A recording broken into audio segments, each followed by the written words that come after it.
हम लोग श्रीमद् भागवतम के तीसरे स्कंद के तीसरे अध्याय के तीसरे श्लोक को देख रहे हैं। 3-3-3 ठीक है। तो यहाँ पे रुक्मणी मंगलम, कैसे भगवान ने माता रुक्मणी का अपहरण किया, मतलब बेसिकली उनसे अपहरण करके विवाह किया। लेकिन ध्यान दीजिएगा कि ज़बरदस्ती अपहरण नहीं किए, वह स्वयं उनसे शादी करना चाहती थी। कृष्ण भी शादी करना चाहते थे। इट वॉज लव मैरिज, लेकिन done in Gandharva mode, Gandharva style से किया गया। लव मैरिज अरेंज भी की जाती है, लेकिन यहाँ पे लव मैरिज हुई भगवान की और अपहरण स्टाइल से हुई, राक्षस विवाह हुआ। So please chant. समाहुता भीष्मक कन्यया ये श्रियः सवर्णेन बुभूषि येषाम्। समाहुता भीष्मक कन्यया ये श्रियः सवर्णेन बुभूषि येषाम्। गान्धर्ववृत्त्या मिशितां स्वभागं जहवे पदं मूर्ध्नि दधत्सु पर्णः। गान्धर्ववृत्त्या मिशतां स्वभागं जहवे पदं मूर्ध्नि दधत्सु पर्णः। समाहुता भीष्मक कन्यया ये श्रियः सवर्णेन बुभूष येषाम्। समाहुता भीष्मक कन्यया ये श्रियः सवर्णेन बुभूष येषाम्। गान्धर्ववृत्त्या मिशितां स्वभागं जहवे पदं मूर्ध्नि दधत्सु पर्णः।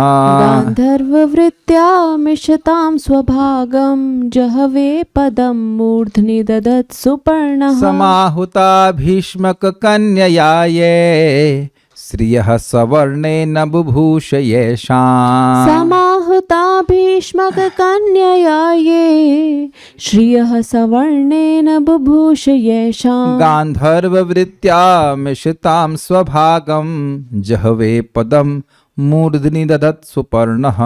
गान्धर्ववृत्त्या मिशतां स्वभागं जहवे पदं मूर्ध्नि दधत्सु पर्णः। ये जहवे है कि जहरे होना चाहिए? जहरे कैसे होना चाहिए? देखिए, जहरे, जहरे कैसे बोला जाएगा? जहवे तो नहीं होना चाहिए, जहरे होना चाहिए। जहरे, जहने, जहने होना चाहिए। जहने लिखा हुआ शायद, वेदा बेस में देखना पड़ेगा। एक मिनट रुकिएगा, हम कुछ गलत बोल रहे हैं।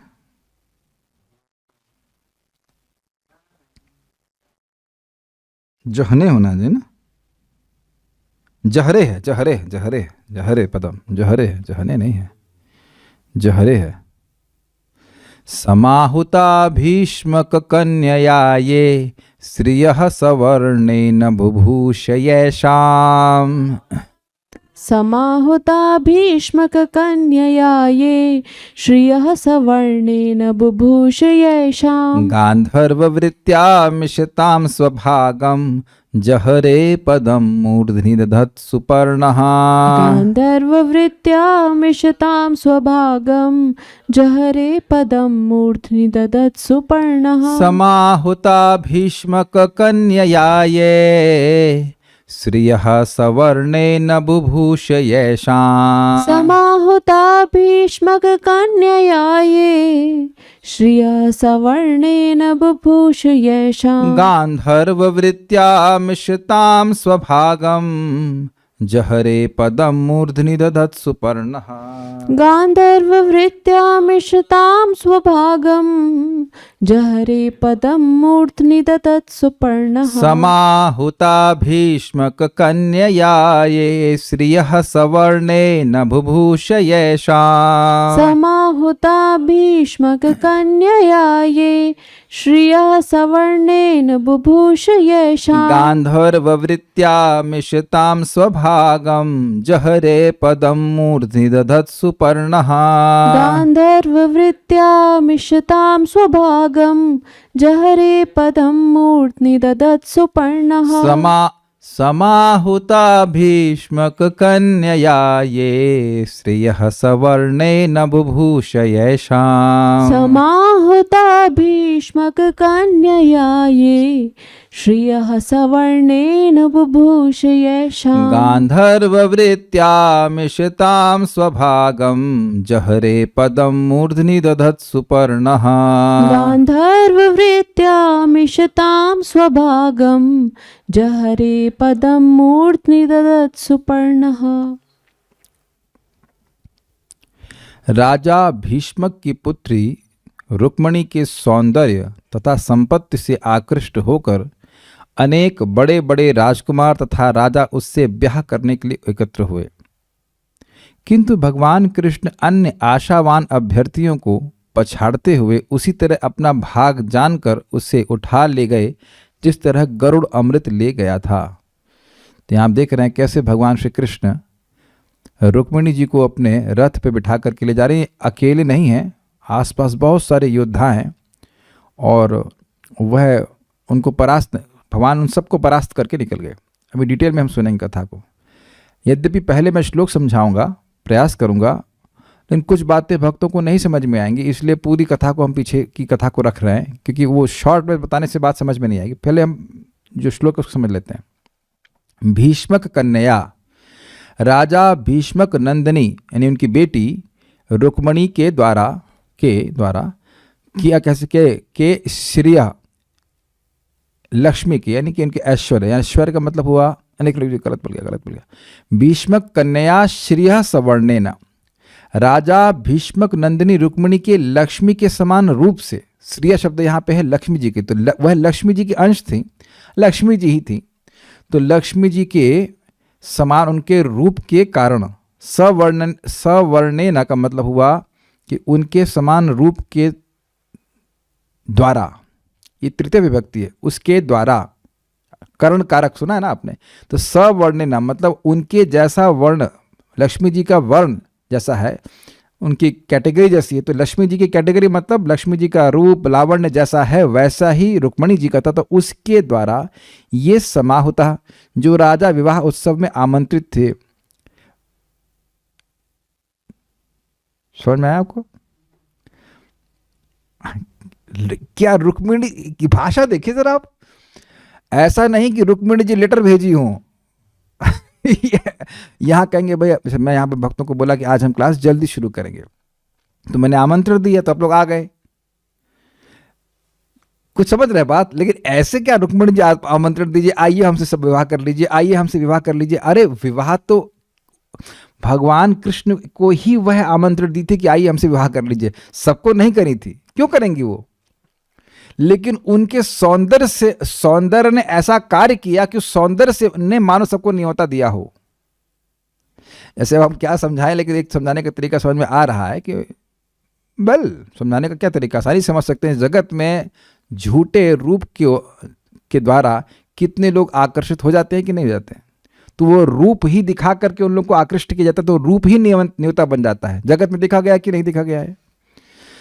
तो रुक्मिणी जी का सौंदर्य उनको आमंत्रित किया, रुक्मिणी जी ने आमंत्रित नहीं किया।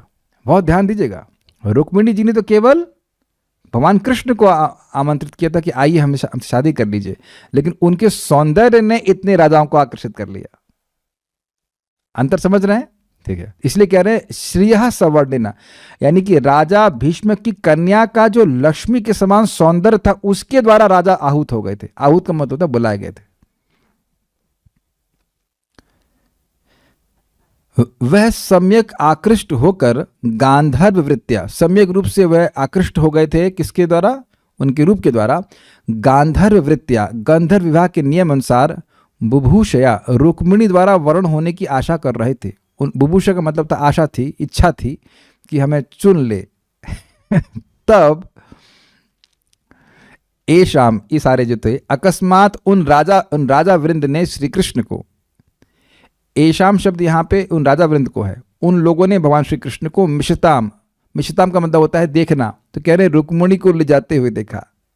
अभी अकस्मात का मतलब क्या है, वैसे तो और क्लियर हो जाएगा। अकस्मात ये हुआ था कि जब रुक्मिणी जी बाहर आई थी तो देखी कृष्ण आए कि नहीं आए, क्योंकि ब्राह्मण आकर के बता दिया था कि कृष्ण आ गए हैं, कृष्ण आने वाले हैं, तो वैसे देख रही थी, तो उनका हल्का सा चेहरा ऊपर की ओर उठा तो उस सौंदर्य को देख करके सारे राजा गिर गए, हाथी से ऊपर से नीचे गिर गए, घोड़ों से नीचे गिर गए। इतना उनका प्रबल पराक्रम था उनके सौंदर्य का। नॉक डाउन इंग्लिश में कहते हैं। गिर गए। अभी आप देखिएगा भागवत में लिखा हुआ है, वो सौंदर्य देख के ही गिर गए, बेहोश हो गए बड़े बड़े वीर। और इतने में भगवान कृष्ण आकर के उनको लेके चले गए। तो तब उन लोग को होशा, अरे अरे अरे ये ले गया ऐसे करके, क्या हुआ ऐसे करके वो हल्ला करने लगे। तो इसलिए कह रहे हैं कि अकस्मात उनको ले जाते हुए देखा, रुक्मिणी को ले जाते हुए देखा, जो मूर्धनि पदम धदत, उनके शीश पर, उन राजा वृंद अर्थात राजाओं के समूह के शीश पर पांव रखते हुए, अर्थात उन्हें पराजित करते हुए। ऐसा नहीं कि भगवान उनके सर पे पांव ही रख रहे थे, लेकिन ये भाषा है कि उनके सर को कुचल दिया। तो सर कुचल देने का मतलब हो गया कि उनको पराजित कर दिया। मतलब उनसे पराभूत नहीं हुए, उनको बल्कि उनको पराभूत करते हुए, उनको पराजित करते हुए भगवान चले गए। ऐसा नहीं कि रुक्मिणी को लेके रखे, चलो भैया भागो और कहीं हम पर कुछ बाढ़ ना और मार दे, ऐसा डर के नहीं गए भगवान। अकेले गए हैं, भगवान का सामर्थ्य ऐसा है। अकेले गए थे भगवान, उसके पीछे पीछे बलराम जी भी गए, अलग बात है, लेकिन अकेले भगवान निकल गए थे रुक्मिणी जी का हरण करने के लिए। स्वभागम, अपनी नित्य संगिनी को सुधा का निज भाग, सुपर्ण जहरे, जिस प्रकार गरुड़ हर लाए थे उसी प्रकार हरण कर लिए। स्वभागम मतलब भाई लक्ष्मी जी किसका भाग है? भगवान का। तो लक्ष्मी जी भगवान श्री कृष्ण नारायण का भाग है। और अमृत किसका भाग था? गरुड़ जी। तो गरुड़ जी जैसे बड़ी आसानी से अपना भाग, अपना अमृत लेकर के आ गए, देवता कुछ नहीं कर पाए, उस तरह से भगवान जिनका खुद का भाग है लक्ष्मी जी, उनको इन लोगों से छीन करके ले आए और बिना उसमें कोई परिश्रम नहीं हुआ। ये तो संक्षेप में कथा थी। श्लोक देख लीजिए एक बार। समाहुता भीष्मक कन्या, ये जो राजागण भीष्मक, राजा भीष्मक की कन्या रुक्मिणी के द्वारा सम्यक रूप से आहूत हुए थे, आमंत्रित हुए थे, क्षमा कीजिएगा, उन राजा भीष्मक की कन्या रुक्मिणी के श्रीहा सवर्णेना समाहुता, अर्थात उनके लक्ष्मी जी के सौंदर्य, लक्ष्मी जी के समान सौंदर्य से जो आहूत हुए थे। बुभूषया, क्योंकि उनसे वह शादी करना चाहते थे। और ऐशा मतलब वो सारे राजा गांधर्व वृत्तिया, कैसे शादी करना चाहते थे? गांधर्व वृत्ति से शादी करना चाहते थे। मिशताम, उन्होंने देखा कृष्ण को, रुक्मिणी को ले जाते हुए देखा। स्वभागम जहरे, अपने भाग यानी लक्ष्मी जी को, यानी कि रुक्मिणी जी को जहरे ले जाते हुए देखा। तो कोई कहेगा कि भाई कोई इसे रोका नहीं, तो कहते हैं पदम मूर्धनि ददत, उन सभी के सरों पर अपने पांव को रख कर, अर्थात उन सबको पराजित करते हुए देखा। जैसे सुपर्ण, जैसे सुपर्ण का मतलब होता है जैसे गरुड़ जी देवताओं का तिरस्कार करते हुए, उनके किसी भी प्रतिरोध को ना ध्यान देते हुए उनको हराकर अमृत ले आए थे, स्वर्ग से छीन करके ले आए थे, जबरदस्ती ले आए थे। ऐसे भगवान माता रुक्मिणी को हरण करके ले गए। ये श्लोक का अर्थ है। आप देखिएगा टीका कितनी सुंदर श्रीधर स्वामी पाद की है। श्रीधर स्वामी पाद, भीष्मक की पुत्री रुक्मिणी जी के द्वारा आहूत जो राजा थे, जहां पर समाहृत पाठ है वहां आकृष्ट अर्थ होगा, मतलब समाहृता या समाहत। तो समाहुता मतलब सब लोग बुलाए गए थे, और समाहृत मतलब वह बहुत आकृष्ट थे उनके सौंदर्य से। तो कहते हैं कि अच्छा कैसे बुलाए गए थे? कोई आश्चर्य करेगा कि क्षत्रिय की लड़की है, ऐसे कैसे सभी अन्य क्षत्रियों को बुलाए? ऐसा कभी सुना है कि कोई लड़की स्वयंवर में जाती है, उसके पिता स्वयंवर का आयोजन करते हैं? ऐसा तो नहीं कि लड़की सभी लड़कों को बुलाए, आओ मेरा स्वयंवर है, आओ मैं चुनूंगी। ये तो बड़ी अजीब सी बात लगेगी। वो भी रुक्मिणी देवी कैसे कर सकती हैं? तो कहते हैं कैसे बुलाए गए? प्रश्न होगा कैसे बुलाए गए? तो कहते हैं सबों को बुलाने का साधन रुक्मिणी जी का श्रीय सवर्णेना, अर्थात लक्ष्मी जी के समान रूप था। सब लोग समझ पा रहे हैं श्लोक को? श्रीय मतलब होता है लक्ष्मी जी, और श्रीहा सवर्णेना मतलब वह लक्ष्मी जी के वर्ण की थी। वर्ण का केवल अर्थ रंग नहीं होता, केवल अर्थ वर्ण नहीं, वर्ण का अर्थ रंग नहीं होता है। उनका रंग तो था ही ऐसा, उनका रूप लावण्य भी लक्ष्मी जी के समान ही था, क्योंकि लक्ष्मी जी ही थी।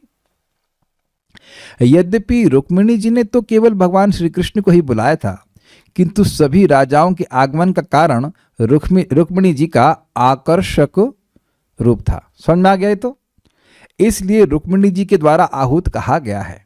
यद्यपि रुक्मिणी जी ने नहीं बुलाया था, लेकिन उनके रूप लावण्य, रूप के सौंदर्य के से आकृष्ट होकर वो लोग सब आ गए थे, मानो उनको बुलाया गया हो। एक और बात बोलेंगे, हमने देखा है मंदिर में जब फीस्ट होता है तो कभी कभी ब्रह्मचारी को नहीं मालूम चलेगा, लेकिन बाहर के व्यक्तियों को या भक्तों को मालूम चल जाता है, और सब अच्छा आज आपको पता नहीं आज फीस्ट है। तो ऐसा लग रहा है जैसे व्यक्तिगत रूप से न्योता दिया गया है। ये हम लोग का अनुभव है। कथा वथा कुछ नहीं सुनेगा, वो जाके सबसे पहले मतलब भूतपूर्व कृष्ण हॉल में खड़ा हो जाएंगे। वो ये देखा गया कि नहीं, मतलब आपने देखा ही होगा। ये पता नहीं न्यूज़ कैसे लीक हो जाती थी कि आज फीस्ट इतने बजे है, ये है वो है, सब जाके खड़े हो जाते। तो ऐसा लग रहा है कि घर में न्योता भेजा गया उनको। कुछ मैसेज दिया गया है, लेकिन नहीं, वो आकृष्ट होकर, भगवान के प्रसाद से आकृष्ट होकर क्यों आ जाते हैं। हम गलत तो नहीं कह रहे ना, गलत कह ही नहीं सकते, क्योंकि हमने इसको देखा है, कई सालों में देखा है। कोई बोलते अरे आज फीस्ट है, आप शिवा नहीं जा रहे हैं? हाँ, शिवा के लिए फीस्ट है। हाँ, देखा भीड़ लगी पड़ी है पूरा। तो अब आप देख रहे हैं कि रुक्मिणी जी ने आहूत नहीं किया, लेकिन उनके सौंदर्य से आकृष्ट हो गए। उन सबों के सामने ही मिशताम, उनके देखते ही देखते सबों के सिर पर पैर रखकर भगवान ने गांधर्व वृत्तिया अर्थात गांधर्व विधि को अपना बनाकर स्वीकार कर बुभूषया अर्थात रुक्मिणी को लेने की इच्छा से जोहरे अर्थात उनका हरण कर लिया। ये स्पष्ट है। कैसी रुक्मिणी? जहरे शब्द है। कैसी रुक्मिणी? तो कहते हैं स्वभागम, अर्थात रुक्मिणी जी लक्ष्मी जी के अंश थी, अतएव वे भगवान कृष्ण की ही भाग थी, वह किसी और का भाग नहीं थी। ये बात आगे रुक्मिणी जी स्वयं कहेंगी कि सिंह का जो भाग है, जो सिंह का भाग है, वह सियार के हाथ में नहीं लगना चाहिए। बहुत अच्छी भाषा, बड़ी जबरदस्त भाषा बोलती है, बहुत अच्छी तरह से बोलती है, उसका बहुत बहुत अच्छा लगेगा, अभी हम पढ़ने वाले हैं इसको। और रुक्मिणी जी ने अपने को भगवान को समर्पित कर दिया। तो दो बात है कि एक तो भगवान श्री कृष्ण का भाग थी, और दूसरा था कि उन्होंने अपने आप को भगवान कृष्ण को समर्पित कर दिया था। आप उनके शब्द देखना कि मैं मर जाऊंगी और चाहे कितने भी जन्म लगें आपकी प्राप्ति में, लेकिन आपकी ही सेविका बनूंगी, आपकी ही पत्नी बनूंगी। बहुत अच्छे शब्द हैं उनके। इस प्रकार का जब आज व्यक्ति का, भक्त का एक संकल्प होता है, तो भगवान भी बहुत आकर्षित हो जाते हैं इससे। सुपर्ण शब्द का अर्थ है सुंदर रूप से आक्रमण करने वाला। श्रीधर समीपाद कहते हैं सुपर्ण का मतलब सुपतन। सुपतन मतलब बहुत सुंदर तरह से। आपने देखा ना गरुड़ जी, अब समझ रहे होंगे, गरुड़ जी जब, सुपर्ण गरुड़ जी का भी नाम है, तो सुपर्ण मतलब वह आक्रमण किए देवताओं के ऊपर। सुपर्ण का अर्थ मतलब सुपतन। तो सुपतन का मतलब जो सुंदर तरह से आक्रमण करने वाले हैं। तो वह देवताओं पे बड़े सुंदर तरीके से आक्रमण किए। देवताओं पे आक्रमण नहीं किए तो छीन के लेके चले गए। तो ऐसे भगवान यहाँ पे बिल्कुल किसी से भी आक्रमण भी नहीं, किसी से झगड़ा नहीं किए, रुक्मिणी को बड़े आराम से बैठाए और लेके चले गए। बाद में जब लोग झगड़ा किए तब उनसे भगवान युद्ध किए, नहीं तो भगवान किसी से युद्ध नहीं किए थे। मतलब कहने का अर्थ है बिल्कुल निर्भयता से, सुंदर मुस्कुराते हुए जाए और जाकर के रुक्मिणी जी को लेके आ गए। आप लोगों को इतना आसान लगता है?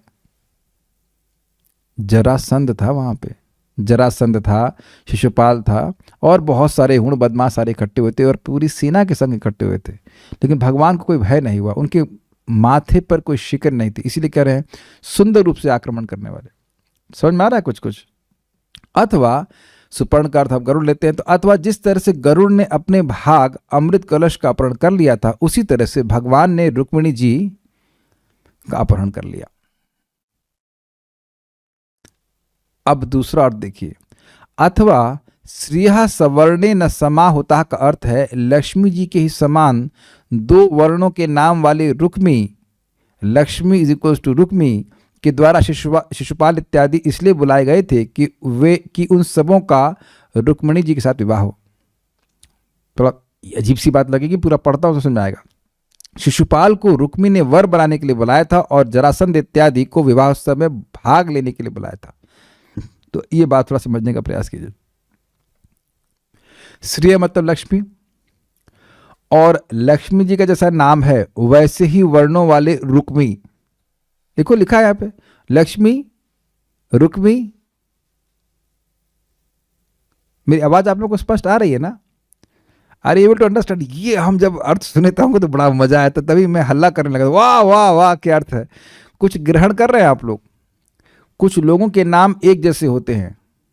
कुछ एग्जाम्पल आप दे सकते हैं?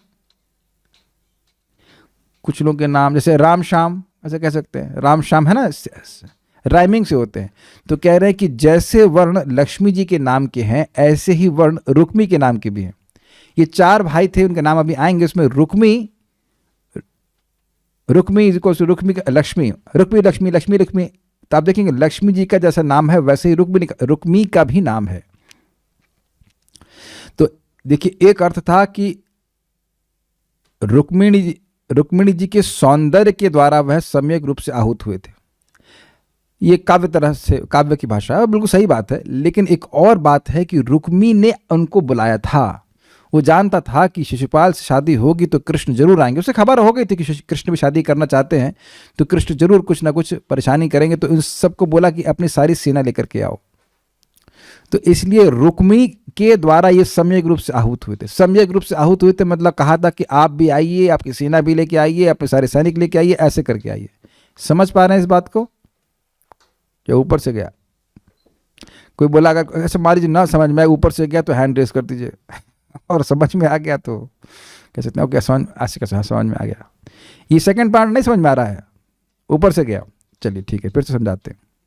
श्रेया मतलब लक्ष्मी, और सवर्णिना मतलब जिसका नाम लक्ष्मी जी के वर्णों जैसा है। वर्ण समझते हैं, वर्णाक्षर। तो जिसका नाम लक्ष्मी जी के वर्णों जैसा है मतलब रुक्मी। रुक्मी का नाम लग रहा है ना लक्ष्मी जैसा। सब बहुत दुखी लग रहे हैं। हम तो सोच रहे थे आप लोग को सुख मिलेगा, समझ ही नहीं पा रहे बच्चे लोग, व्हाट इज दिस। ये लक्ष्मी और रुक्मी एक जैसा नाम नहीं लग रहा आप लोग को? अगर वैसे कह दिया जाए कि ये बड़ी बहन का नाम लक्ष्मी है, छोटी बहन का नाम रुक्मी है, तो ये बड़ा राइमिंग नाम है। जैसे एक अब नाम बोल दे रहे हैं कि एक भक्त उनका नाम है जूही, उनकी बहन का नाम है रूही। समझ गए? जूही रूही तो एक जैसे लगते हैं ना नाम। इंग्लिश में देखेंगे JUHI और RUHI, तो खाली आर की जगह जे कर दिया। आप समझ में आ रहा है? कुछ वर्ण एक ही जैसे हुए कि नहीं? हाँ, Riddhi Siddhi, very good very good very good. तो एक बहन का नाम रिद्धि, दूसरी का नाम सिद्धि, तो आप समझ रहे, रा की जगह सा कर दिया। तो लक्ष्मी और रुक्मी एक जैसे सुनने वाले नाम रखते हैं कि नहीं? एक ही वर्ण जैसे नाम लगते हैं। तो इसलिए कह रहे हैं कि यहाँ पे इसका दूसरा अर्थ है कि जो लक्ष्मी जी के नाम के वर्णों वाला, नाम के वर्णों जैसे वर्णों वाले नाम से युक्त था, अर्थात रुक्मी, उसके द्वारा वह सम्यक रूप से आहूत हुए थे, बुलाए गए थे। अच्छा, एक अभी छोड़ दे, अभी नहीं छोड़ना है आपको। एक और अर्थ है, अगर श्रिया मतलब लक्ष्मी अर्थात रुक्मणी लेते हैं तो उनके वर्ण जैसा, अर्थात पीले रंग वाला। पीला मतलब पीली कांति थी, पीले नहीं कहना चाहिए, गोल्डन कांति, गोल्डन कम्प्लेक्शन। तो जैसा कम्प्लेक्शन रुक्मिणी जी का था वैसा ही कम्प्लेक्शन क्या बोले, कांति रुक्मी की भी थी। तो इस कारण से जो रुक्मिणी के, श्रिया मतलब रुक्मिणी के कम्प्लेक्शन कांति वाला था रुक्मी, उसके द्वारा वो आहूत हुए थे। तो अर्थ रुक्मी ही होगा, लेकिन दो तरह से आप डिराइव कर सकते हैं। आप लोग मैथमेटिक्स पढ़े हैं, डेरिवेशन? हाँ, मैथमेटिक्स। आज तो लग रहा है भक्तों को नींद आ रही है। अरे घबराओ मत, बस हो गई लीला, उसके मतलब टीका हो जाएगी, उसके बाद आप लोग हमें को लीला सुनाने वाले हैं। लेकिन हमको दुख लग रहा है, हम तो सोच रहे थे आप लोग को सुख मिलेगा। नहीं समझ में आ रहा है, ऊपर से जा रहा है। चलो दोबारा पढ़ना, विचार करना तो समझ में आ जाएगा। अब क्या कठिनाई हो रही है, एक मिनट। अब क्या समझ में नहीं आ रहा है, ये मुझे समझ में नहीं आ रहा है। Oops, 1 minute. Okay, I'm opening chat for host, and in case you have any doubts, you can post here itself. कि क्या समझ में नहीं आ रहा है? आपको समझ में आ रहा है? रुक्मी, लक्ष्मी, सवर्ण, लक्ष्मी जी के राइमिंग नेम वाला जिसका नाम था रुक्मी, उसके द्वारा वह सम्यक रूप से आहूत हुए थे, इसलिए बुलाए थे। ये लाइन समझ नहीं आई। नहीं, पहले ये समझिए कि कौन बुलाया था, ये समझ में आ रहा है। श्रिया सवर्ण न समाहुतः ना, उनके रूप से आकृष्ट हो गए, आए थे, वो तो पहला अर्थ है। लेकिन दूसरा अर्थ है श्रिया सवर्णे न समाहुतः, अर्थात कि जो लक्ष्मी जी के नाम जैसा जिसका नाम है, यानी रुक्मी उनका बड़ा भाई था रुक्मणी का, वह बुलाया था। तो किनको बुलाया था? शिशुपाल आदि को बुलाया था। शिशुपाल से शादी करनी थी और बाकी सबको बुलाया था सपोर्ट करने के लिए। बारात बुलाया था करके वो, नहीं बारात नहीं, क्षमा कीजिएगा, हाँ बारात बुलाया था, बारात बुलाया था। शिशुपाल था धर्मघोष का पुत्र और उसके संग बाकी सारे जरासंध उसके मित्र वो सब लोग आए थे, पूरी सेना लेकर के आए थे। सम्यक आहूत, अच्छे से बुलाया था कि पूरा दल बल के संग आइएगा, बहुत हंगामा हो सकता है, होगा ही, उसका ऐसा विश्वास था क्योंकि जानता था कृष्ण शादी करना चाहते हैं। शिशुपाल को रुक्मी ने वर बनाने के लिए बुलाया था और जरासंध इत्यादि को विवाह उत्सव में भाग लेने के लिए बुलाया था। तात्पर्य अभी पढ़ते हैं, फिर उसके बाद पूरा हम पास टाइम पढ़ेंगे तो समझ में आ जाएगा। राजा भीष्मक की पुत्री कुमारी रुक्मणी सचमुच ही लक्ष्मी जैसी आकर्षक थी, क्योंकि वो लक्ष्मी जी ही थी। लक्ष्मी जैसा कोई आकर्षक नहीं हो सकता अगर वो लक्ष्मी जी ना हो। जैसे भगवान कृष्ण के समान कोई आकर्षक नहीं हो सकता है, जैसे अगर वो भगवान कृष्ण स्वयं ना हो, क्योंकि वे रंग तथा गुण दोनों में ही स्वर्ण जैसी मूल्यवान थी। चूंकि लक्ष्मी जी भगवान की संपत्ति है, अतः रुक्मणी वास्तव में कृष्ण के ही निमित्त थी। किंतु रुक्मिणी के बड़े भाई ने शिशुपाल को उसके पति के रूप में चुना था। यद्यपि राजा भीष्मक अपनी पुत्री का विवाह कृष्ण से करना चाहते थे, वह क्यों, उसको भी आप अभी सुनने वाले हो। रुक्मिणी ने शिशुपाल के चंगुल से अपने को छुड़ाने के लिए कृष्ण को आमंत्रित किया। अतः जब दूल्हा बनकर शिशुपाल अपनी टोली सहित रुक्मिणी से विवाह करने की इच्छा से वहां आया, तो कृष्ण सहसा ही सभी राजकुमारों को पछाड़ते हुए रुक्मिणी को वहां से ऐसे उठा ले गए जिस तरह गरुड़ असुर के हाथ से अमृत ले भागा था। लेकिन भागने का समझना चाहिए, ये नहीं जैसे यहाँ के चोर कोई सामान लेके भागता है और तेजी से भागता कि पकड़ ना लिया जाए, ऐसा कुछ नहीं है। कोई डर नहीं था गरुड़ जी को, गए तेजी से लेकर, लेकिन कोई डर नहीं था। इस घटना की स्पष्ट विवेचना दशम स्कंद में की जाती है की जाएगी, और घबराइए मत, आ गया दशम स्कंद आपके पास, श्रीमद् भागवतम 10.52.16-44। तो ये आप श्लोक बाद में और डिटेल में पढ़ सकते हो, हम इसके अनुवाद यहाँ पे रखे हैं। हे कुरुवीर, अर्थात यहाँ पे सुखदेव गोस्वामी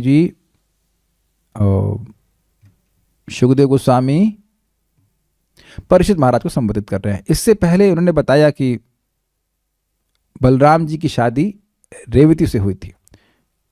अब उसके बाद कह रहे हैं कि हे कुरुवीर, भगवान गोविंद ने भीष्मक की पुत्री वैदर्भी से विवाह किया, नहीं रुक्मिणी से विवाह किया, जो साक्षात लक्ष्मी की अंश थी। भगवान ने उसकी इच्छा से ही ऐसा किया और इस कार्य के उन्होंने शाल्व तथा शिशुपाल के पक्षधर अन्य राजाओं को परास्त किया। किसकी इच्छा से? रुक्मिणी की इच्छा से। भगवान कभी किसी संबंध में अपने आप को फोर्स नहीं करते हैं, भक्त चाहता है तो वो उसकी इच्छा को पूर्ण करते हैं।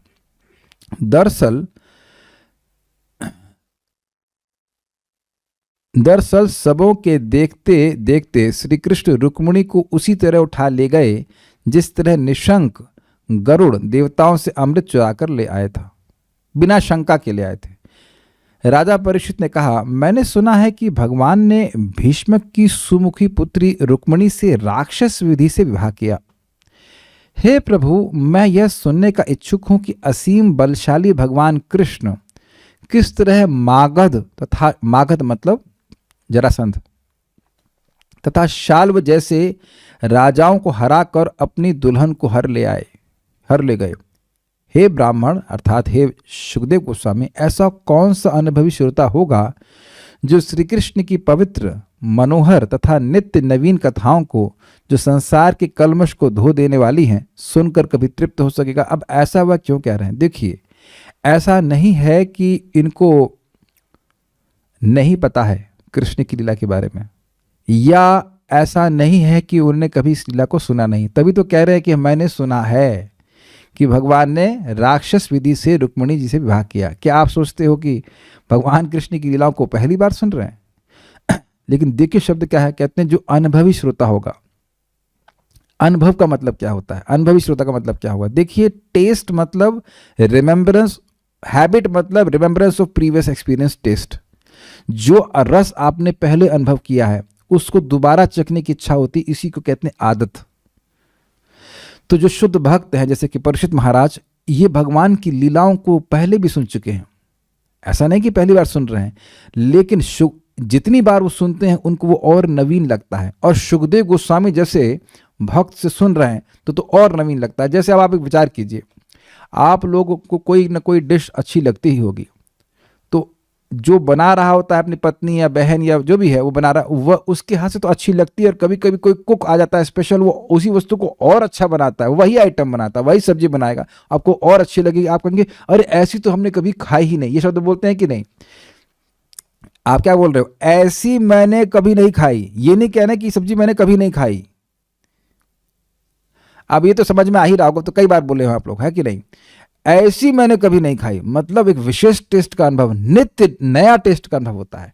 तो ये कह रहे हैं कि भगवान की कथा पवित्र है, मनोहर है और नित्य नवीन लगती है, टेस्टफुल लगती है, नया नया टेस्ट आता है। तो जो अनुभवी व्यक्ति है, जो श्रोता है, बेसिकली अनुभवी व्यक्ति नहीं, अनुभवी श्रोता है, जो उसके रस को जानने वाला है, वो कैसे तृप्त हो सकता है? अर्थात कभी तृप्त नहीं होगा। इसलिए मैं सुनना चाहता हूं। श्री बादरायण ने कहा, भीष्मक नामक एक राजा था जो विदर्भ का शक्तिशाली शासक था। नागपुर के पास की बात है, ये नागपुर की ही बात है। उसके 5 पुत्र तथा एक सुमुखी पुत्री थी। रुक्मी सबसे बड़ा पुत्र था, ठीक है। उसके बाद रुक्मरथ, रुक्मबाहु, रुक्मकेश तथा रुक्ममाली थे। 1, 2, 3, 4 और 5। उनकी बहन सती रुक्मणी थी। 6 बच्चे हुए। महल में आने वालों के मुख से जो प्रायः मुकुंद के बारे में गुणगान करते थे, मुकुंद के सौंदर्य, पराक्रम, दिव्य चरित्र तथा ऐश्वर्य के बारे में सुनकर रुक्मिणी ने निश्चय किया कि वे ही उसके उपयुक्त पति होंगे। देखिए, अब बहुत अद्भुत बात है। यहां पे माता रुक्मिणी क्या भगवान कृष्ण को साक्षात देखी थी? उत्तर दीजिए, माइक पे लीजिए, उत्तर देखिए, बहुत इंपॉर्टेंट पॉइंट है। क्या उन्होंने पहले कहा कि मुझे भगवान को दिखाओ? नहीं, सिर्फ श्रवण किया था। क्या व्हाट्सएप पे वीडियो कॉल करी थी? नहीं। फेसबुक पे चैट करी थी? कुछ नहीं। तो वहां पे आने वाले साधु संत आचार्यगण बताते हैं कि विदर्भ राजा भक्त हैं और उनके सभा में साधु लोग आते थे। अब तो नारद जी आते हो, जो भी आते हो, तो उनके मुख से वह भगवान की कथा को सुनी। और इसी कारण से, और कथा में क्या सुना? भगवान का सौंदर्य। मान लो कोई कहे कि शादी हो रही, कैसा दूल्हा लगता है, उसकी नाक कटी हुई है। नाक कटी है कहेंगे उससे क्यों कर रहे शादी? पोलियो हो गया उसको पोलियो, अरे कोई और नहीं मिला आपको? तो सुन के ही व्यक्ति को अजीब सा लगेगा ना कि इससे कहां से शादी करवा रहे हैं आप। तो सौंदर्य के बारे में सुना, पराक्रम के बारे में सुना। पराक्रम तो भगवान इससे पहले बहुत कर चुके हैं। अब जरासंध को 17 बार हरा चुके हैं, कम पराक्रम है? ये तो पूरे विश्व में बात गूंज रही होगी कि जरासंध को 17 बार हरा चुके, वो भी अकेले। भगवान कृष्ण बलराम मिलकर हरा दिया करते थे। उनका दिव्य चरित्र और ऐश्वर्य। तो आप समझ रहे हैं कि मैं ये क्यों यहाँ पे थम करके बोल रहा हूँ। हमने भी ऐसे सुनना है, भगवान के सौंदर्य के बारे में, भगवान के पराक्रम के बारे में, उनके दिव्य चरित्र और ऐश्वर्य के बारे में, और खूब बार बार सुनना है। तब मन में ये रहेगा कि हमें कृष्ण को ही स्वीकार करना, चाहे कितना भी समय लगे, हम कृष्ण को ही स्वीकार करेंगे। और ध्यान दीजिएगा कि ये केवल रुक्मिणी जी नहीं सुन रही हैं, उनके पिता भीष्मक भी सुन रहे हैं। तो उनके मन में भी इसीलिए इच्छा आ गई कि रुक्मिणी का विवाह तो कृष्ण से ही होना चाहिए। भगवान कृष्ण जानते थे कि रुक्मिणी बुद्धि, शुभ शारीरिक चिन्ह, सौंदर्य, उचित व्यवहार तथा अन्य उत्तम गुणों से युक्त है। वो कैसे जानते थे? उन्होंने भी सुना था, और वैसे परमात्मा ग्रुप में तो है ही सबके हृदय में।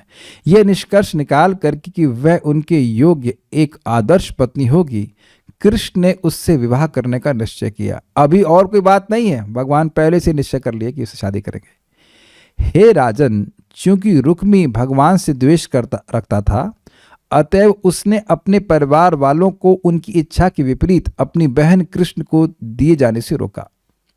ये बहुत बार परिवार में देखा जाता है। और यहाँ पे वो सबसे बड़ा भाई था, तो उनके अपने पिता को बोल दिया कि देखिए, मैं अपनी बहन को बहुत प्रेम करता हूँ। और उसने ये नहीं बोला कि मैं कृष्ण को बहुत द्वेष करता हूँ। तो अब मैं अपनी बहन के लिए स्वयं ही उचित वर को ढूंढूंगा, आप चिंता मत कीजिए। अब क्योंकि बड़ा लड़का है, तो पिताजी उसकी बात से दब गए। उल्टे रुक्मी ने रुक्मणी को शिशुपाल को देने का निश्चय किया। अब देख रहे हैं कि ये भगवान की लीला कितनी अद्भुत है। शिशुपाल भगवान का पक्का विरोधी है। दुश्मन अपना दोस्त होता है, ऐसे कहते हैं ना। तो रुक्मणी का द्वेष था भगवान से, क्षमा कीजिएगा, रुक्मी का द्वेष था और शिशुपाल का भी द्वेष था। शिशुपाल तो पैदा होते ही द्वेष कर रहा था, गाली दे रहा था कृष्ण को। तो ये ऐसे ही व्यक्ति को सज्जन मान रहा है, कृष्ण को सज्जन नहीं मान रहा है। श्याम नेत्रों वाली वैदर्भी अर्थात रुक्मणी इस योजना से अवगत थी, अतः वह इससे अत्यधिक उदास थी। उसने सारी परिस्थिति पर विचार करते हुए तुरंत ही कृष्ण के पास एक विश्वास पात्र ब्राह्मण को भेजा।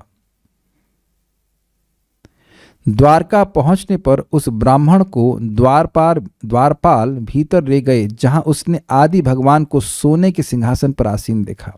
ब्राह्मण को देखकर ब्राह्मणों के प्रभु श्री कृष्ण अपने सिंहासन से नीचे उतर आए और उसे बिठाया। तत्पश्चात भगवान ने उसकी उसी तरह पूजा की जिस तरह वे स्वयं देवताओं द्वारा पूजित होते हैं। जो भगवान देवताओं द्वारा पूजित हो रहे हैं वह ब्राह्मणों की पूजा वैसे कर रहे हैं जैसे देवता उनकी पूजा करते हैं। कितना सम्मान एक प्रॉपर ब्राह्मण को, जो भगवान के यश को विस्तार करते हैं, उनका सम्मान भगवान इस प्रकार से करते हैं। जब वह ब्राह्मण खा पीकर आराम कर चुका तो साधु भक्तों के ध्येय श्री कृष्ण उसके पास आए और अपने हाथों से उस ब्राह्मण के पांवों को दबाते हुए बड़े ही धैर्य के साथ इस प्रकार पूछा। आप देखिए, भगवान को तो पता है कि ब्राह्मण क्यों आया, ब्राह्मण को नहीं पता। ब्राह्मण केवल पत्र लेके आया, वो पत्र सील था, वो खोले नहीं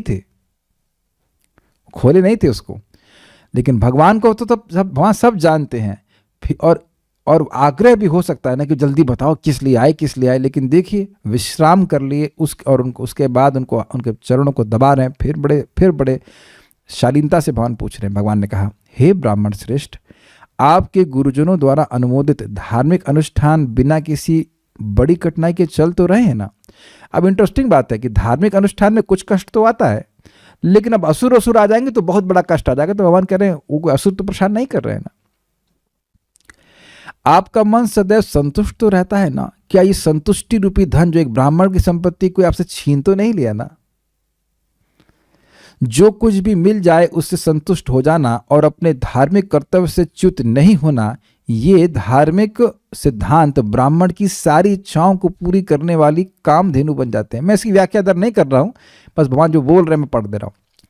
असंतुष्ट ब्राह्मण स्वर्ग का राजा बन जाने पर भी एक लोक से दूसरे लोक में बेचैन होकर भटकता रहता है। क्या अद्भुत बात बोल रहे हैं। ब्राह्मण होते हैं गरीब और कह रहे हैं कि अगर उसका संतुष्टि रूपी धन छिन गया और उसको पूरा स्वर्ग का राज्य भी दे दिया गया, तब भी वह परेशान ही रहेगा। हम पहले भी बोल चुके हैं, संतुष्टि ही वह धन है जिससे व्यक्ति सुख को खरीदता है। लेकिन इधर इसकी व्याख्या हम और नहीं कर रहे हैं, हम आगे बढ़ते हैं। किंतु संतुष्ट ब्राह्मण अपने पास कुछ न होने पर भी शांति पूर्वक विश्राम करता है, चैन की नींद सो पाता है और उसके सारे अंग कष्ट से मुक्त रहते। नहीं तो जिसको संतुष्टि नहीं है तो अब उसके सर में तो दर्द होगा ही, और किसी अंग में हो या ना हो। मैं उन ब्राह्मणों को, ध्यान से सुनिए, मैं उन ब्राह्मणों को बारंबार अपना शीश नवाता हूं जो अपने भाग्य से संतुष्ट हैं। कुछ लोग ये अर्जुनाचार्य की कथा सुन करके सोच रहे थे कि भगवान ने कुछ दे क्यों नहीं रहे थे। हम अब समझ में आ रहा है, भगवान उनको, यद्यपि वो बाह्य रूप से गरीब थे, लेकिन भगवान उनको संतुष्टि रूपी धन दिए हुए थे। और ये इतना सुंदर गुण है कि भगवान देखिए क्या कह रहे हैं कि भगवान भी अपना शीश ऐसे भक्त को, ऐसे ब्राह्मण को नवाते हैं जो संतुष्ट है, जो हाय में नहीं पड़ा हुआ है। It's not easy to be a Brahmin. देखिए बात यहाँ पे आ रही तो हम बोलते रहे, ब्राह्मण मीन्स लेजी एंड इंटेलिजेंट। जिस व्यक्ति को पता है या विश्वास है कि भाई जो मेरे माथे पे लिखा हुआ है वो आएगा ही, जैसे मैं दुख नहीं चाहता फिर भी दुख बिना प्रयास के आते हैं कि नहीं आते हैं, तो फिर मैं फालतू में क्यों प्रयास करूं, मैं अपने सारे प्रयासों को भगवान की भक्ति में लगाऊं। ये ब्राह्मण का गुण है। लेकिन अब सब लोग ऐसा नहीं कर सकते हैं, ये एक स्पेशल क्वालिटी है हर कोई तो ऐसा नहीं कर पाएगा। तो खैर भगवान यहाँ पे बोल रहे हैं कि मैं शीश नवाता हूं, अपने भाग्य संतुष्ट है, जो भाग्य में लिखा है उतना मिलेगा। हम अपने भगवान की भक्ति करें, उसी में आगे बढ़ें। जो पहले से निर्धारित कर दिया कि इसको इतना ही मिलना है, तो फिर मैं उसके लिए क्यों प्रयास करूं। साधु अहंकार शून्य तथा शांत होने से वे समस्त जीवों के सर्वोत्तम शुभ चिंतक हैं। ये सब बातें हैं, उस पर जब हम लोग वहाँ पढ़ेंगे तो और चर्चा करेंगे, अभी तो हम आगे बढ़ जाते हैं। कथा सबको समझ में आ ही रही है। ब्राह्मण से बात कर रहे हैं भगवान श्री कृष्ण। हे ब्राह्मण, आपका राजा आप लोगों के कुशल मंगल का ध्यान तो रखता है ना? निसंदेह जिस राजा के देश में प्रजा सुखी तथा सुरक्षित है वह मुझे अत्यंत प्रिय है। अब यहां तक तो बात हो गया, आगे पढ़ते हैं। आप कहां से इतना कठिन मार्ग चलकर किस अभिलाषा से यहां आए, वह यदि गोपनीय ना हो तो सारी बातें आप हमसे कहें, मैं आपकी कौन सी सेवा करूं। देखिए भगवान कितना प्रीति आचरण कर रहे हैं। आप देख रहे हैं कि यहां पे गुह्यम आख्याति पृच्छति हो रहा है। भगवान उनके हृदय की बात को बुलवाना चाहते हैं। अपनी लीला संपन्न करने के लिए अवतार लेने वाले पूर्ण पुरुषोत्तम भगवान द्वारा इस तरह पूछे जाने पर ब्राह्मण ने उन्हें सारी बात बता दी कि रुक्मिणी आपसे शादी करना चाहती हैं और रुक्मी नहीं करने देना चाहता है। ब्राह्मण द्वारा पढ़े जा रहे अपने पत्र में श्री रुक्मिणी ने कहा, अब आप पढ़िए। श्री रुक्मिणी ने कहा, हे जगतों के सौंदर्य, आपके गुणों के विषय में सुनकर, जो कि सुनने वालों के कानों में प्रवेश करके उनके शारीरिक ताप को दूर कर देते हैं, और आपके सौंदर्य के बारे में सुनकर कि वह देखने वाले की सारी दृष्टि संबंधी इच्छाओं को पूरा करता है, हे कृष्ण, मैंने अपना निर्लज्ज मन आप पर स्थिर कर दिया है। अब पॉइंट क्या है? भगवान श्री कृष्ण कहें, अरे तुम लव लेटर लिख रही हो तो कह रहे क्या करें, हमारा मन निर्लज्ज हो गया है आपके कंदर्प कोटि सौंदर्य को देखने की इच्छा से, और आपके गुण मेरे जो कान में प्रवेश कर दिए हैं, अब हमारा मन स्थिर नहीं है, हमारा मन निर्लज्ज हो गया, इसलिए हम लव लेटर लिख रहे हैं। समझ में आया? ठीक है, आगे पढ़िए। हे मुकुंद, आप वंश, चरित्र, सौंदर्य, ज्ञान, युवावस्था, संपदा तथा प्रभाव में केवल अपने समान है। समझ में आया? तो कर कहें कि आप हम ही को क्यों चुन रही हैं, तो कह रहे हैं you are the only one, आपके समान और कोई नहीं है। यस। हे पुरुषों में सिंह, आप सारी मानवता के मन को आनंदित करते हैं। उपयुक्त समय आ जाने पर ऐसी कौन सी राजकुल की धीर तथा विवाह योग कन्या होगी जो आपको पति रूप में नहीं चुनेगी? बहुत सुंदर शब्द है, इस पे तो टीकाएं बहुत करी गई हैं और मैं उसको पढ़ा भी नहीं हूँ, लेकिन मैं थोड़ी थोड़ी बातों को बताऊंगा। दूसरी बात कह रही है, हम ब्राह्मण की कन्या तो नहीं है ना जो हमको अस्वीकार करें। क्षत्रिय हैं आप और हम भी क्षत्रिय की कन्या है, तो हमें स्वीकार करने में क्या दिक्कत है? अरे आपको तो कोई भी क्षत्रिय की कन्या स्वीकार करेगी, स्वीकार के करेगी, पीछे ही लग जाएगी आपके, आपको तो। और आगे करीब ही है, ऐसी कौन क्षत्रिय की कन्या होगी जो आपको स्वीकार ना करे? हमको ब्राह्मण की कन्या नहीं है तो क्या दिक्कत है? ब्राह्मण की कन्या होती तो भगवान सोचते ना भाई ये तो प्रतिलोम विवाह हो जाएगा, तो ठीक नहीं है। हम तो क्षत्रिय की कन्या है ना, तो देख क्षत्रिय की कन्या है तो बुद्धि भी क्षत्रिय वाली चल रही है, एकदम वैसे ही बात कर रही है। अरे क्षत्रिय की कन्या है, इसीलिए कह रहे कौन से राजकुल की कन्या है जो आपको स्वीकार नहीं करेगी। और ऐसा भी नहीं कि मैं शूद्राणी हूं कि आप हमको स्वीकार ना कर सके। तो बहुत अच्छे शब्द है कि राजकुल की कन्या हूं, ऐसी कौन सी राजकुल की कन्या होगी जो आपको स्वीकार ना करेगी। यस।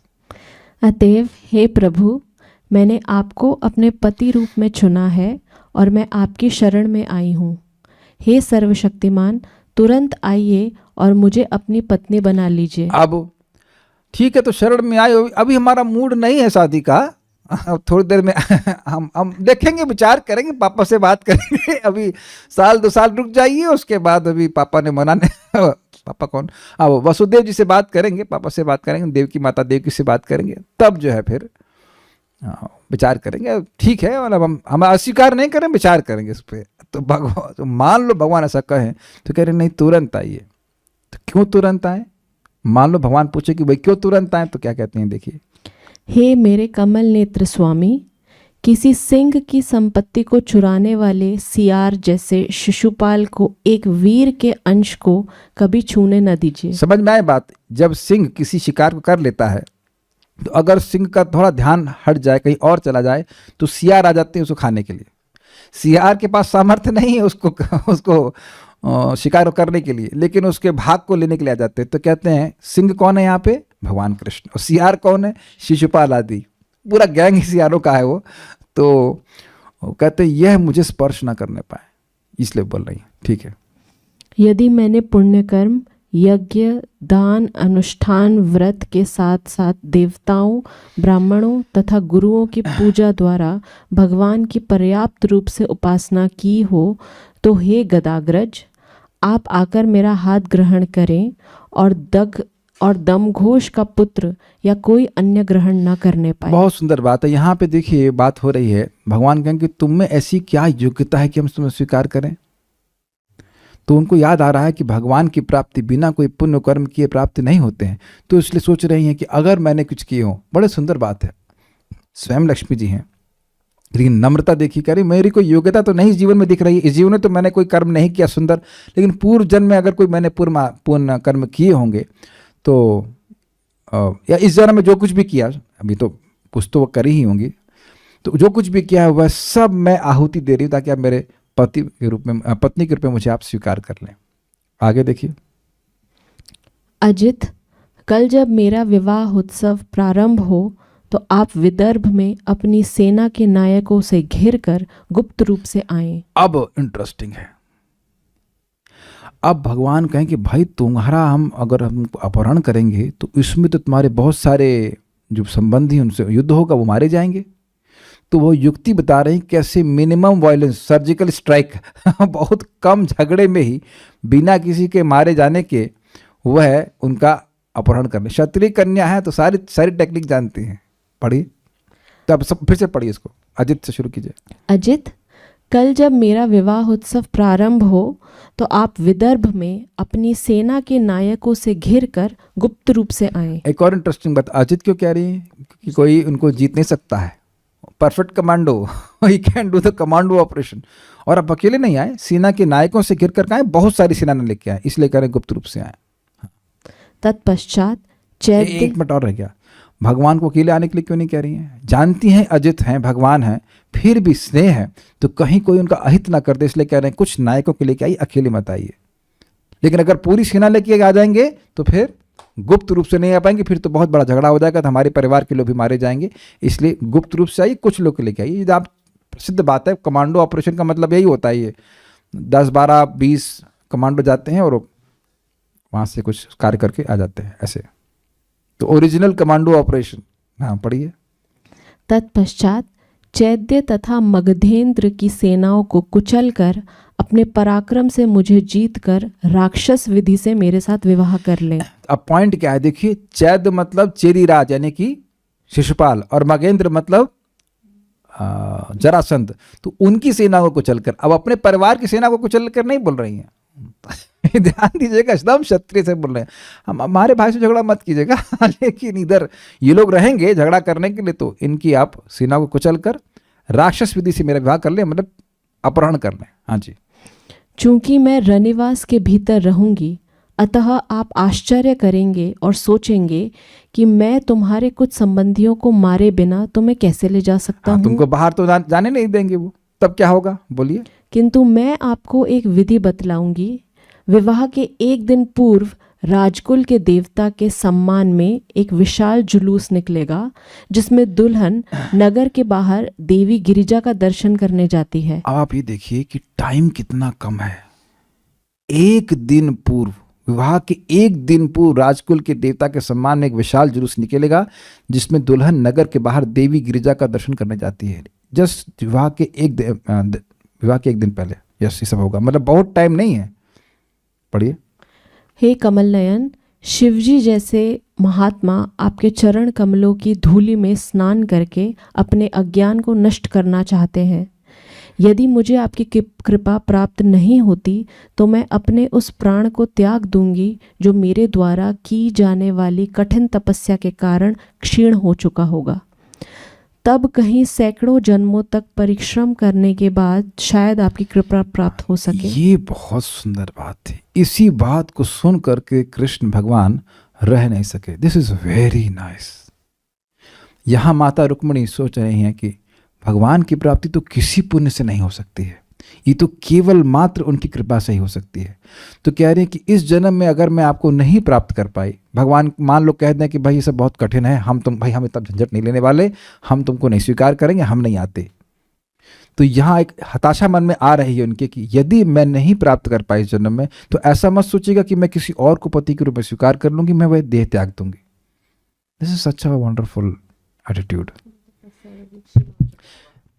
नहीं, ये शरीर छोड़ दूंगी भाई, ये आप ये मत सोचिए कि अब तपस्या करेंगी। वो शादी का समय है तो वो अगर शिशुपाल से शादी तो होने ही नहीं देंगे तो जहर खा के मर जाएंगी, जहर खा के मर जाऊंगी, अगला जन्म फिर लूंगी। यानी इस जन्म में मैं क्यों आपकी प्राप्ति नहीं कर पाई? क्योंकि मेरी तपस्या पूर्ण नहीं हुई, यही कारण है।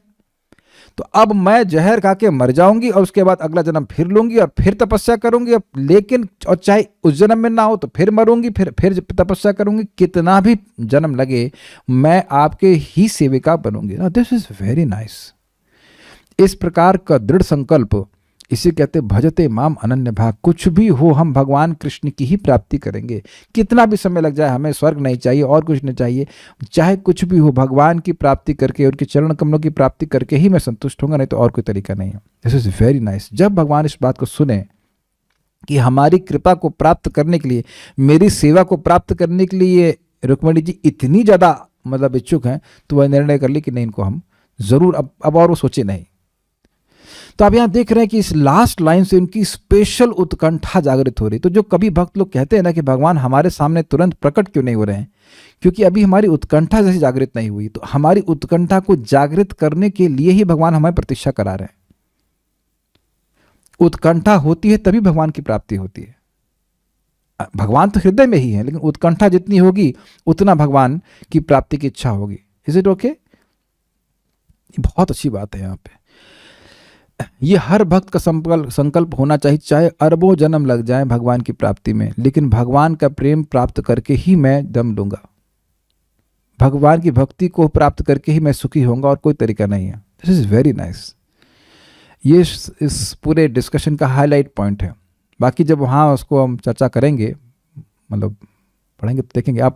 मैं आपसे निवेदन करूंगा कि परम पूज्य राधा गोविंद महाराज जी का रुक्मिणी मंगलम है, और बहुत ही विनोदपूर्ण भी है और बहुत भावनाओं से भी युक्त है। कुछ भक्तों ने अगर सुना होगा तो वो इस बात से रिलेट कर पाएंगे। दिस इज वेरी नाइस, क्योंकि ऐसा जरूरी नहीं कि एक ही जन्म में भगवान की प्राप्ति हो जाए। भगवान कैसे गुलाब जामुन है कि खा जाएंगे, लेकिन भक्त का संकल्प होता है कि चाहे कितना भी जन्म लग जाए, कितना भी परिश्रम मुझको लगे, मैं भगवान की प्राप्ति करके ही मानूंगा। This is very nice.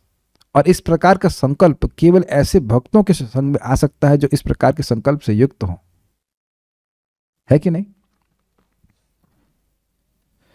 तो अब आगे पढ़ते हैं। भक्तों से निवेदन है कि इस समय दंडवत प्रणाम ना करें। ठीक है, आगे पढ़िए। ये एक नया डिस्टर्बेंस चालू हो गया है। ठीक है, प्लीज नहीं कीजिए, आगे पढ़ने दीजिए। मूड वट हम रुकिए, यहाँ कोई प्रश्न की 1 मिनट चाहिए। हाँ चलिए पढ़िए। ब्राह्मण ने कहा, हे यदुदेव, मैं यह गोपनीय संदेश अपने साथ लाया हूँ। ये मेरा काम था पढ़ना। ब्राह्मण ने कहा, अब तो हो गया ना, माता जी बोले हो गया ना, आप मैं पढ़ूंगा। ब्राह्मण ने कहा, हे यदुदेव, मैं यह गोपनीय संदेश अपने साथ लाया हूँ। कृपया सोचे विचारे कि इन परिस्थितियों में क्या किया जाना चाहिए और उसे तुरंत ही कीजिए। अब एक रुचिकर बात है यहाँ पे, आचार्य ने बताया है कि बात है ये थी कि ब्राह्मण ऐसा लेटर लेकर नहीं आए थे कि मतलब बस खोला और पढ़ ली उसके बाद भगवान के सामने बोल रहे हैं। भगवान के सामने उस सील को खोले, इसलिए गोपनीय संदेश कह रहे हैं। भगवान के सामने उस सील को खोले और फिर भगवान के सामने पढ़े। एक और अच्छी बात है, देखिए भगवान ने उस ब्राह्मण का हृदय भी कैसे जीता। ब्राह्मण को अब खुद नहीं पढ़े, ब्राह्मण अगर गोपनीय संदेश लाते, वो पत्र उनको दे देते तो पढ़ लेते, लेकिन ब्राह्मण को नहीं मालूम चलता। तो ब्राह्मण के हृदय को कैसे जीते? ब्राह्मण सोच रहा है कि भगवान कितना मुझे आत्मीय मानते हैं। रुक्मिणी जी ने उनको यह कह के भेजा था कि मेरा ये पत्र आप कृष्ण को दे दीजिए, मुझे शादी करना चाहते हो, लेकिन डिटेल में क्या बातें रुक्मिणी जी लिखी हैं वह तो ब्राह्मण के लिए नहीं थी ना। लेकिन भगवान ने उस ब्राह्मण को एकदम आत्मीय बना लिया कि नहीं बता लिया? इतनी गोहे बात जो उनकी पहली प्रेमिका, मतलब आउटसाइड वृंदावन सॉरी, पहले प्रेमिका पहले भी थी लेकिन आउटसाइड वृंदावन, जिनसे शादी होने वाली फाइनली तो अगर कहें तो वह पहला प्रेम पत्र मथुरा में मिल रहा है, क्षमा कीजिएगा, द्वारका में मिल रहा है, द्वारका में मिल रहा है, तो उसको पढ़ने के लिए दे रहे हैं। इस जगत में किसी को अपनी प्रेमिका से प्रेम पत्र मिलेगा तो ऐसे किसी को था ना, किसी साधु को पढ़ने के लिए देगा साधु आए ना यहाँ पे तो उसको पढ़ने, उसे पढ़वा रहे हैं। भगवान कितने उदार है। तो परम पूज्य राधा गोविंद महाराज इस प्रकार समझा रहे थे इस बात को कि कैसे भगवान किसी को आत्मीय बनाते हैं। भगवान को बहुत ट्रिक पता है। भगवान की गोपनीय विषय में आप प्रवेश कर रहे हैं तो भगवान के मानेंगे ना कि भगवान को बहुत मानते हैं, भगवान का हम पर कितना विश्वास है। तो इस प्रकार से वे ब्राह्मण के हृदय को भी जीत लिए। आगे पढ़ते हैं। अच्छा, एक बात है, यहाँ पे आई थी कि भगवान की कथा हृदय को ठंडक देने वाली है, आनंद देने वाली। क्या आप ये अनुभव नहीं कर रहे हैं? सी बस इतना करना है कि कान खोल के सुनना है, मतलब आ जाइए, सुनना शुरू कर दीजिए और ठंडक मिलेगी, आनंद मिलेगा। अब दूसरा अध्याय सार में बताया जा रहा है। कृष्ण द्वारा रुक्मिणी का अपहरण, अध्याय 53 है, उसको हम सार में रखें, समरी। इस अध्याय में बतलाया गया कि भगवान श्री कृष्ण किस तरह विदर्भ की राजधानी कुंडिन पहुंचे और बलशाली शत्रुओं की उपस्थिति में उन्होंने रुक्मिणी का अपहरण किया। जब कृष्ण ब्राह्मण दूत से रुक्मिणी का पत्र सुन चुके तो भगवान ने उससे कहा, असल में मैं रुक्मिणी के प्रति आकृष्ट हूं और जानता हूं कि उसका भाई रुक्मी मेरे साथ उसके विवाह का विरोध करता है। इसलिए मुझे सारे निम्न वर्गीय राजाओं का दमन करके उसका अपहरण उसी तरह करना चाहिए जिस तरह लकड़ी में से घर्षण द्वारा अग्नि उत्पन्न की जाती है। चूंकि रुक्मिणी तथा शिशुपाल का यह विवाह केवल 3 दिनों के भीतर संपन्न होने को था, अतः भगवान कृष्ण ने दारुक से कहा कि वह तुरंत रथ को तैयार करें। भगवान का विशेष रथ है और उसके रथी हैं, क्षमा कीजिए, सारथी हैं दारुक, शाश्वत रूप से हैं। तत्पश्चात वे तुरंत विदर्भ के लिए रवाना हो गए। विदर्भ नागपुर, द्वारका, गुजरात, तो 3 दिन में ऐसे भागे नहीं, क्षमा कीजिएगा, रथ पे आरूढ़ होकर चले। तत्पश्चात वे तुरंत विदर्भ के लिए रवाना हो गए, जहां वे रात भर यात्रा करने के बाद पहुंच गए। 3 दिन के बाद होने वाली थी शादी और 1 दिन पहले उनको अपहरण करना था, तब वो देवी के पास जाएंगी पूजा के लिए। राजा भीष्मक अपने पुत्र रुक्मी के स्नेह में फंसकर अपनी पुत्री शिशुपाल को देने के लिए तैयार था। उनकी इच्छा नहीं थी। उसने सभी आवश्यक तैयारियां करवा लीं। उसने नगर को अनेक प्रकार से सजवाया और मुख्य सड़कों तथा चौराहों की सफाई करवाई। चेदीराज दमघोष भी अपने पुत्र के विवाह के लिए सारी आवश्यक तैयारी करके विदर्भ आ पहुंचा। दमघोष कौन है? शिशुपाल का पिताजी। राजा भीष्मक ने उसका समुचित सत्कार किया और ठहरने के लिए स्थान प्रदान किया। क्या कहते हैं इसको? जनवासा। जनवासा कहते हैं ना। बारात आ जाती है और उसके बाद वो रुकते हैं और खाना खिलाना पिलाना सब होता है 2 दिन तक, जो भी रहता हो। ये तो प्रमाण है आपके सामने, गलत तो नहीं कह रहे, जनवासा ही तो कहते हैं। हम भी एक बार जनवासा में जा चुके हैं, बड़ा अनकंफर्टेबल होता है, बट पुरानी बात बता रहा हूँ, 2002 की बात ना, और पुरानी बात, व्हाटएवर। अन्य अनेक राजा यथा जरासंध, शाल्व तथा दंतवक्र भी इस अवसर को देखने आए। वो देखने के लिए अपनी पूरी सेना लेके आए थे। कृष्ण के इन शत्रुओं ने षड्यंत्र रचा था कि यदि कृष्ण आए तो दुल्हन यानी वधू का अपहरण कर लिया जाए। मतलब उनको, रुक्मिणी को छीनने न दिया जाए।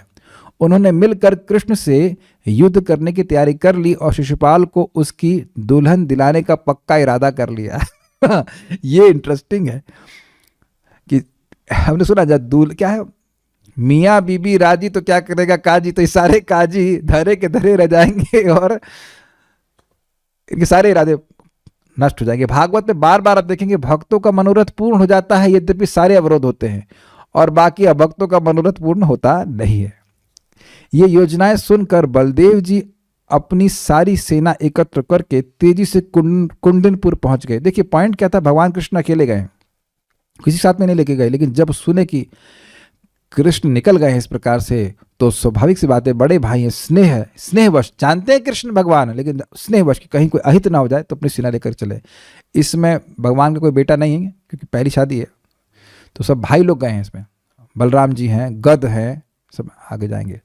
विवाह के पूर्व की रात में रुक्मिणी विश्राम करने जा रही थी, किंतु तब तक ना तो ब्राह्मण आया था और ना ही कृष्ण। अब देखिए, अब आप सोचिए, जब अपनी पहली पत्नी को भगवान इतना सस्पेंस में रखे हैं तो आपको नहीं रखेंगे?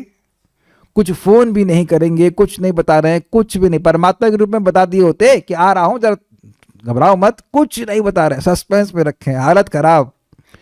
चिंता मग्न वे अपने दुर्भाग्य को कोस रही थी कि लगता है कि कृष्ण नहीं आएंगे, कृष्ण नहीं आएंगे। तभी उनका बाया अंग फड़का और शुभ शकुन हुआ। समझ गए? स्त्रियों का बाया अंग अगर फड़कता है तो वह शुभ माना जाता है।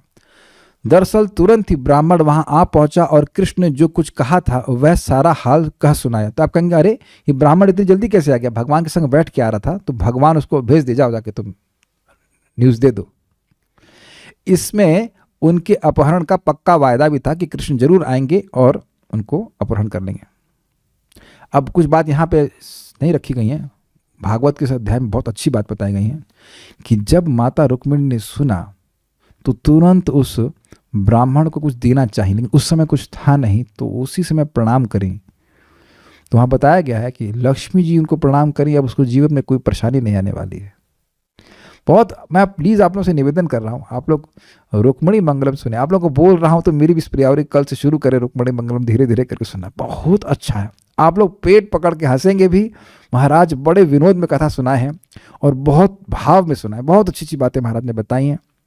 रियली वंडरफुल कथा। आप लोग चाहें तो भागवत कथा ग्रुप में हमारे संग ज्वाइन कर सकते हैं, मैं शेयर कर दूंगा लिंक, और आप उसको ज़रूर सुनिए, बहुत अच्छी कथा है, बहुत अच्छी कथा है। लाइक ऐसी कथा थी कि उसको जब सुनने लग जाओ तो मन करता कोई ना बात करे, बस सुनते रहो कथा। Very nice. और भी महाराज बहुत अच्छी अच्छी बातें बताते हैं, शादी भी करवा देते हैं वहाँ पे, सब पूरी कथा सुनाते हैं, शादी भी हो गई, सब कुछ हो गया, तो आप सुन सकते हैं उसको।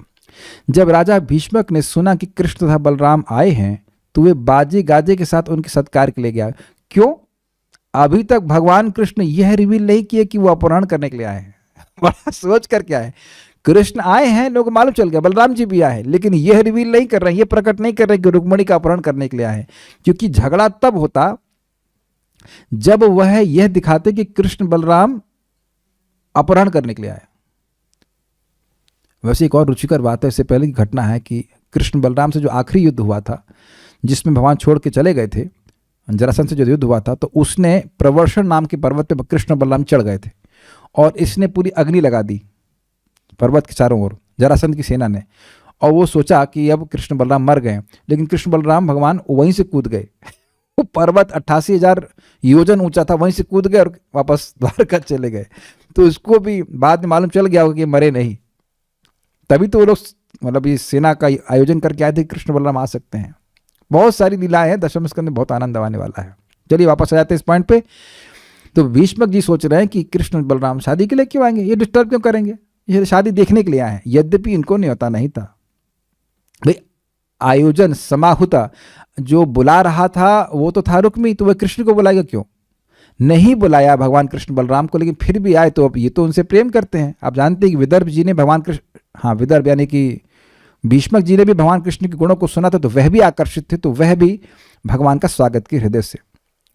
उसने अनेक उपहारों के साथ उन दोनों की पूजा की और फिर उनके विश्राम के लिए स्थान निर्दिष्ट किया कि आप यहाँ विश्राम करें। इस तरह राजा ने इन दोनों की वैसे ही आवभगत की जैसा कि अन्य असंख्य राजसी अतिथियों के लिए की थी। अब दामाद की तो सेवा करनी ही चाहिए है ना भाई, हाँ इंपॉर्टेंट है।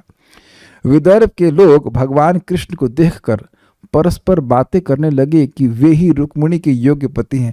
अब आप ये सोचिए कि ये बात अगर जा ही रही होगी शिशुपाल के कान में, तो उसे कितना खराब लग रहा होगा। आप विचार कीजिए कि नहीं जा रही होगी, जा ही रही होगी बात। शादी होनी है शिशुपाल की और बात हो रही कि कृष्ण की शादी होनी थी, ये कहां से आ गया शादी करने के लिए, तो उसके जरूर कान में जा रही होगी। वे प्रार्थना करने लगे कि उनके जो भी पुण्य कर्म हो उनके बल पर कृष्ण का रुक्मिणी से पाणी ग्रहण हो जाए। भगवान ऐसे लीला करते हैं कि सब भक्तों का मन भगवान में आविष्ट हो जाए, सस्पेंस क्रिएट करें। एकदम शादी के दिन तक ये सब हो रहा है। अब ये बात समझ लीजिए कि भगवान छोड़ने वाले नहीं है, किसी भी भक्त को पूरा पूरा उत्कंठा जागृत कर देते हैं। पता नहीं क्या होगा, पता नहीं क्या होगा, भगवान की प्राप्ति होगी कि नहीं होगी। जब श्रीमती रुक्मिणी देवी का श्री अंबिका के मंदिर जाने का समय आ गया, दुर्गा देवी के मंदिर जाने का समय आ गया, तो वह अनेक रक्षकों से घिर कर वहां गईं। वहां पर देवी को प्रणाम करके रुक्मिणी ने प्रार्थना की कि पति रूप में उन्हें श्री कृष्ण प्राप्त हो। आप जानते हैं कि दुर्गा जी की पूजा की जाती है अच्छा पति प्राप्त करने के लिए, है ना। तत्पश्चात वे अपनी एक दासी का हाथ पकड़कर अंबिका मंदिर से बाहर आई। क्यों?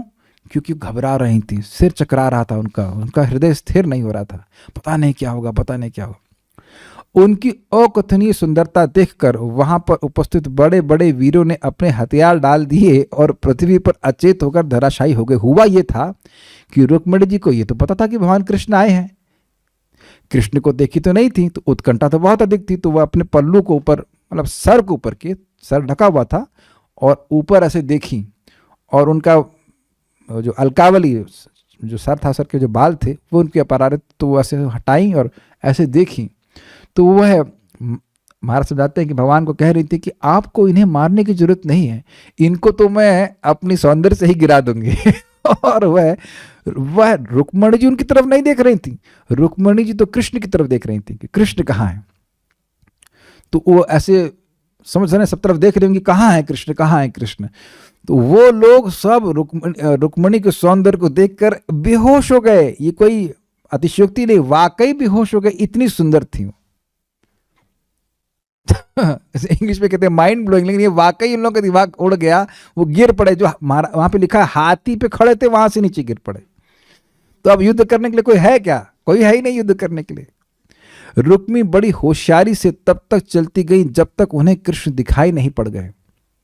सब लोगों को अपने सौंदर्य से गिरा दिया और कृष्ण को देख नहीं, कृष्ण कहाँ है, कृष्ण कहाँ है। तो तब सबों के देखते देखते श्री कृष्ण ने रुक्मिणी को अपने रथ में चढ़ा लिया। एग्जाम्पल याद आ रहा है आपको?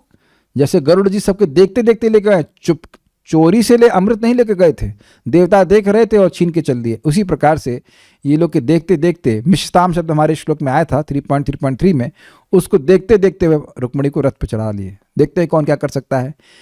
जिस तरह सियारों के झुंड में से सिंह अपना उचित भाग ले लेता है, उसी तरह उन्होंने सारे विरोध करने वाले राजाओं को पीछे हटाकर अपना तथा अपने संगियों का रास्ता धीरे धीरे बना लिया। किसी का सामर्थ्य नहीं, तो सब लोग सोच रहे थे क्या हो, ये क्या हो रहा है, ये क्या हो रहा है। कृष्ण है इस प्रकार से सामर्थ्य से युक्त। जरासंध तथा अन्य राजा अपनी पराजय तथा अनादर को न सह सकने के कारण अपने को जोर जोर से धिक्कारने लगे। ये क्या बात हुई समझ में नहीं आया। हुआ ये कि जब ऐसा हुआ तो सब लोग उठ रहे थे ऐसे, अरे क्या हुआ, अरे क्या हुआ, अरे क्या हुआ। तो महाराज कहते हैं सारे सियार मिल करके चीखने लगे, हुआ हुआ हुआ, क्या हुआ, क्या हुआ, क्या हुआ। सियार बोलते ना हुआ हुआ। तो अब सारे सियार जग रहे हैं, क्या हुआ। तो कहते अरे तुझे क्या हुआ, अरे तुम क्या खड़ा हुआ था, तुम तो खड़े नहीं थे, अरे हमारा ध्यान कहीं और था, कृष्ण लेके चला गया। तो खुद अपने आप को वह सिंह कह रहे हैं। वो सारे वे सारे राजा कहते हैं कि हम सिंहों के बीच में एक कृष्ण रूपी सियार हमारा भाग लेके जा रहा है। तो सब लोग हल्ला करने लगे, चलो चलो अपने अस्त्र उठाओ। तो सारे अस्त्र शस्त्र उठा करके वह भगवान की सेना पर, जो थोड़ी बहुत सेना आई थी, उस पर वह युद्ध के लिए आक्रमण किए। तो बलराम जी, गद और बाकी जो भगवान के भाई हैं और जो सेना नायक हैं, वह सब उनको परास्त कर दी। तो अब वह सब हार गए। तो अब वो सोचने लगे भाई हमारी तो शादी होनी नहीं है। समझ में आया, शादी होनी शिशुपाल की, तो हम अपनी सेना को व्यर्थ क्यों गंवाएं। बड़ा जबरदस्त नरसंहार हुआ वहां पे। आप भागवत में पढ़ लेना 53 अध्याय, डिटेल तो वहां पे आप पढ़ लेना। बहुत जबरदस्त नरसंहार हुआ। तो कहे हम लोग फालतू में अपनी सेना को खर्च कर रहे हैं, इसका तो हमारा कोई शादी होना नहीं है, तो क्यों हम फालतू में खर्च करें। तो वह अब पीछे चले गए। शिशुपाल बड़े उदास थे। तो शिशुपाल के पास जरासंध जाकर कहे कि देखो भाई ये काल की बात है, नहीं तो ये यदुवंश की छोटी सेना देखो हमें कैसे हरा सकती है। 17 बार हम हारे हैं, 17 बार हारे, लेकिन देखो 18वीं बार जो भी था, 18वीं बार ये युद्ध किया, उसको भगा दिए वहां से, मथुरा से। लेकिन अब ये काल की बात, हार गए। महाराज बड़े स्टाइल से कहते हैं। जरासंध कहे अरे भाई इसके लिए थोड़ा चाय वाय लेके आओ थोड़ा उसका दुख कम हो, मतलब शिशुपाल के लिए दुख थोड़ा कम हो, कुछ खाना खिलाओ पिलाओ। तो शिशुपाल भी संतोष करके मुंह लटका के चला गया और जरासंध भी इसी प्रकार से अपने राज्य को चले गए। जरासंध तथा अन्य राजा अपनी पराजय तथा अनादर को न सह सकने के कारण अपने को जोर जोर से धिक्कारने लगे। इस अपयश को उन्होंने सिंह के भाग को एक शुद्ध पशु द्वारा चुराए जाने के समान समझा। मतलब वो सोच रहे हैं कि हम लोग सिंह हैं और कृष्ण चोरी से लेके चला गया। तो चोरी से कहाँ लेके गए? तुम्हारे सामने लेके गए ना, तुम क्या कर पाए? लेकिन असुरों का ये भाव ही होता है कि भगवान कितनी भी महिमा प्रकाशित करें उनको महिमा लगती ही नहीं है। तो इस प्रकार से वो हमने आपको बताने का प्रयास किया और उम्मीद है कि बातें समझ में आई होंगी। एक भक्त पूछ रहे हैं कि पिछले श्लोक से लिंक क्या है? अरे लिंक बड़ा स्पष्ट है, वृंदावन के बाहर की लीलाओं का वर्णन हो रहा है। यहाँ तो लीलाओं का मतलब स्पॉन्टेनियसली स्मरण किया जा रहा है ना, तो उसमें लिंक क्या बताया जाएगा? तो भगवान की लीलाओं का वर्णन हम सुन रहे हैं। कंस का वध किए, उसके बाद बहुत सारी बीच में लीलाएं हुई, लेकिन यहाँ पे वह रुक्मिणी जी से शादी जो कर रहे हैं उसका वर्णन हुआ। तो बहुत बहुत धन्यवाद। श्रीमद् भागवतम की जय, श्रील प्रभुपाद की जय, निताय गौर प्रेमानंदे।